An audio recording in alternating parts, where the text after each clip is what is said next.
what's up everyone? It's your girl Sunshine, and for today, magluluto tayo ng tahong. Wala nang madaming daldal pa, tara na't magluto. So first, syempre ang mauuna na kailangan nating gawin is magbalat ng ating mga kakailanganin.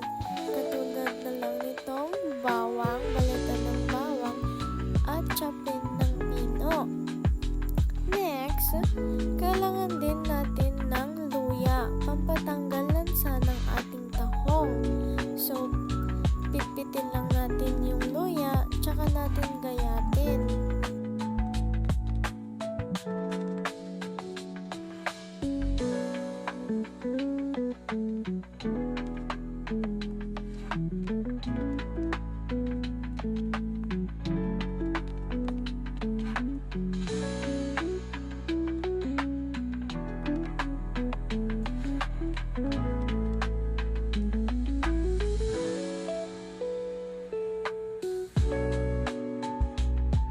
Pagkatapos, hugasan naman natin itong tahong.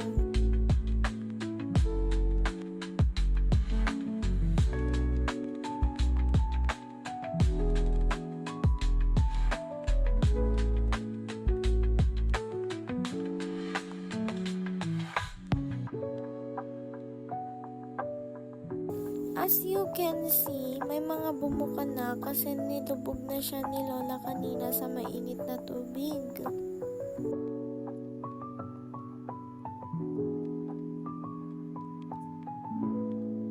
At ngayon, mag-aalis naman tayo ng mga barnacles sa shell ng talaba at yung mga kinain niya na damo.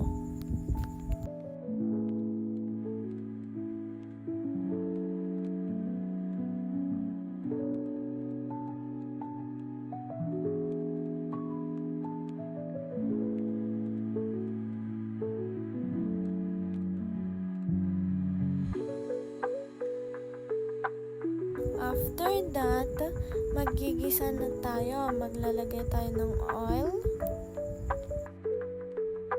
Next, ilalagay na natin ang bawang.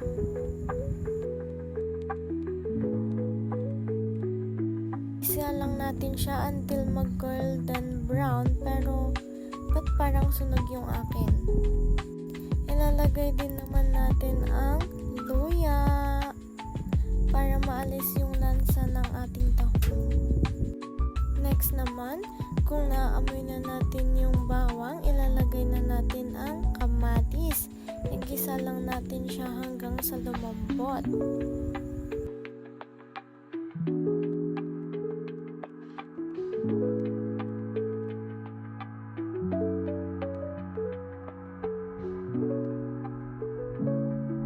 Kung makikita nyo, okay na yung kamatis, maglagay tayo ng 5 baso ng tubig.